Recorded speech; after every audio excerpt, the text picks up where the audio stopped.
नमस्कार। अष्टावक्र महागीता का समापन हो चुका है, लेकिन क्या ये वास्तव में समापन है या यहाँ से हो रहा है हम सब के लिए एक नए जीवन का आरंभ? आज की ये प्रस्तुति थोड़ी अलग है। आज ना कोई नया श्लोक है, ना कोई नया प्रकरण। आज हम एक ऐसी यात्रा के अंतिम छोर पर खड़े हैं जिसने न केवल मुझे बल्कि शायद आप सभी को भी भीतर से कहीं ना कहीं अवश्य स्पर्श किया होगा। जब हमने इस श्रृंखला का पहला श्लोक शुरू किया था, तब शायद हम में से अधिकांश की तरह मैं भी अष्टावक्र महागीता को एक महान आध्यात्मिक ग्रंथ के रूप में ही देख रही थी।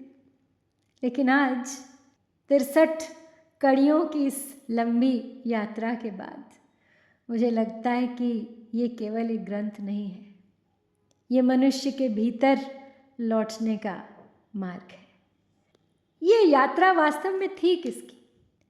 पहली दृष्टि में लगता है कि ये अष्टावक्र और जनक का संवाद है, लेकिन धीरे धीरे समझ में आता है कि ये संवाद तो मेरे अपने भीतर चल रहा है। अष्टावक्र कोई बाहर बैठा हुआ ऋषि नहीं है, वो हमारे भीतर का एक मौन विवेक है जो बार बार पूछता है, तुम वास्तव में कौन हो? और जनक केवल एक राजा नहीं है, वो हम सब हैं। हम सुनने वाले, हम पढ़ने वाले, हम जीने वाले, अपने अपने कर्तव्यों में उलझे हुए, परिवार में, समाज में, सफलताओं और असफलताओं के बीच झूलते हुए, और फिर भी भीतर कहीं एक ऐसी बेचैनी लिए हुए जो बार बार हमसे पूछती है, क्या जीवन केवल इतना ही है? तो सबसे पहला पाठ जो हमें मिलता है वो यही कि बंधन बाहर नहीं है। महागीता की शुरुआत में अष्टावक्र हमें संसार छोड़ने के लिए नहीं कहते, वो केवल इतना पूछते हैं कि बंधा कौन है। बस यही प्रश्न पूरी यात्रा की दिशा बदल देता है। धीरे धीरे समझ में आने लगता है कि बंधन परिस्थितियों में नहीं है, बंधन वस्तुओं में नहीं है, बंधन लोगों में नहीं है, बंधन उस पहचान में है जिसे हम बिना जांचे सच मान बैठे हैं। दूसरा पाठ है कि त्याग का अर्थ भागना नहीं है। इस ग्रंथ ने मुझे एक बहुत बड़ा भ्रम तोड़कर दिखाया। मैं सोचती थी वैराग्य का अर्थ होगा सब छोड़ देना, लेकिन अष्टावक्र ने बताया कि वस्तुओं को छोड़ना वैराग्य नहीं है, उनसे अपनी पहचान छोड़ देना वैराग्य है। कमल पानी में रहता है, लेकिन पानी कमल में नहीं रहता। शायद यही जीवन की सबसे बड़ी कला है। तीसरा पाठ जो मैंने पढ़ा वो है साक्षी होना। सबसे बड़ा पाठ, सबसे महत्वपूर्ण, लेकिन हर अध्याय हमें एक ही दिशा में ले जाता है जीवन का। विचार आते हैं, आने दीजिए, जाने दीजिए। भावनाएं आती हैं, उन्हें भी आने दीजिए, जाने दीजिए। सुख आया, स्वागत है। दुख आया, उसका भी स्वागत है। लेकिन इनमें से किसी को भी मैं मत बना लीजिए। धीरे धीरे समझ में आने लगता है कि देखने वाला तो कभी बदलता ही नहीं, लेकिन यदि परिस्थितियों से लिप्त हो जाए, उन्हें वो मैं बना ले, अपने से जोड़ ले, तो अवश्य बस उसी से तो ऊपर आना है। चौथा पाठ जो मैंने सीखा वो है कि मुक्ति भविष्य में नहीं है, इसी क्षण है, अभी। शायद इस ग्रंथ का सबसे क्रांतिकारी संदेश यही है। हम सब सोचते हैं एक दिन मैं मुक्त हो जाऊंगा, लेकिन अष्टावक्र मुस्कुराते हैं। ये कहते हैं यदि तुम अपने को अभी भी बंधा हुआ मानते हो तो भविष्य की मुक्ति भी उसी बंधन का विस्तार है। मुक्ति कोई उपलब्धि नहीं है, मुक्ति अपनी वास्तविकता की पहचान है। 5वां पाठ कि जो खोज रहे थे वही तो तुम पहले से थे। तो जैसे जैसे जनक की वाणी बदलती गई वैसे वैसे मैंने एक बात गहराई से महसूस की। पहले वे प्रश्न पूछते हैं, फिर उत्तर सुनते हैं, फिर अनुभव करते हैं और अंत में वो बोलना भी छोड़ देते हैं। बस यही तो पूरी यात्रा है। शुरू में प्रश्न होते हैं, बीच में उत्तर मिलते हैं, लेकिन अंत में उत्तर भी अनावश्यक हो जाते हैं, केवल अनुभव रह जाता है।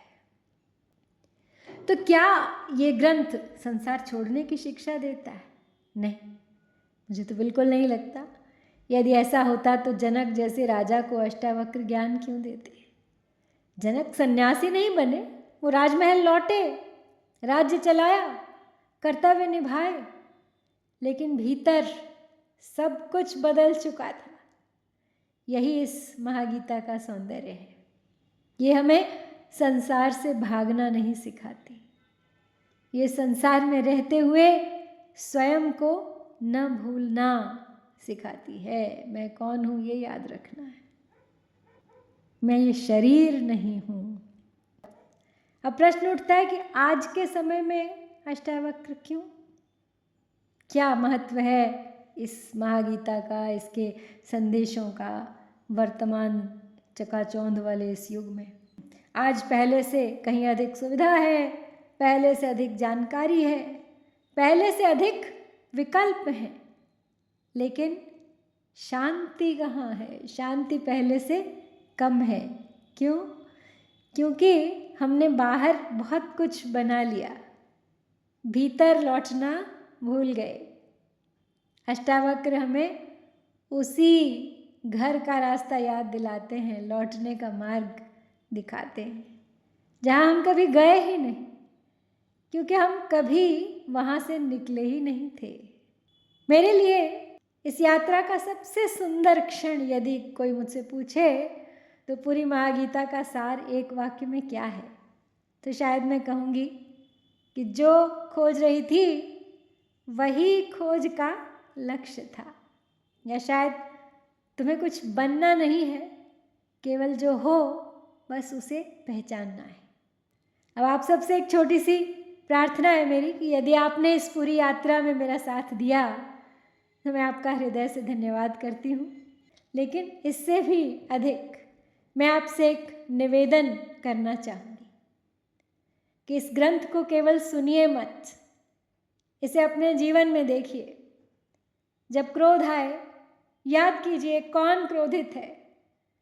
जब दुख आए देखिए दुख को कौन देख रहा है।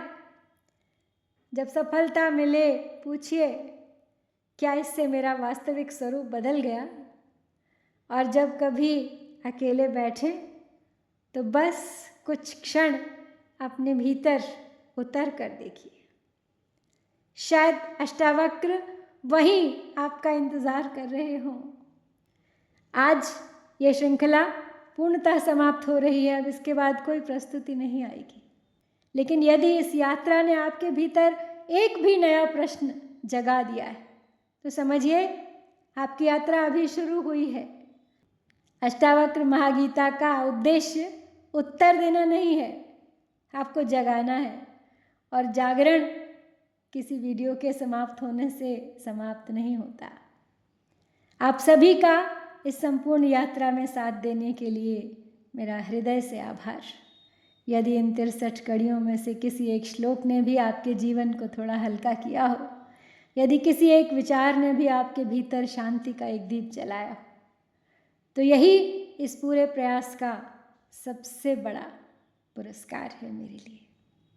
अंत में अष्टावक्र की वाणी को प्रणाम करते हुए, न गुरु शेष रहता है न शिष्य, न प्रश्न शेष रहता है न उत्तर, जो शेष रहता है वही तुम हो। ॐ पूर्णमदः पूर्णमिदं पूर्णात् पूर्णमुदच्यते पूर्णस्य पूर्णमादाय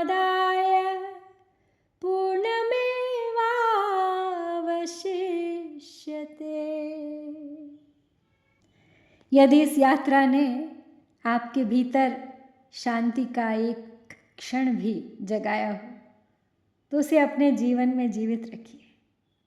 यही इस श्रृंखला की सबसे बड़ी सफलता होगी। हरिओम तत्सत। ओम शांति शांति शांति।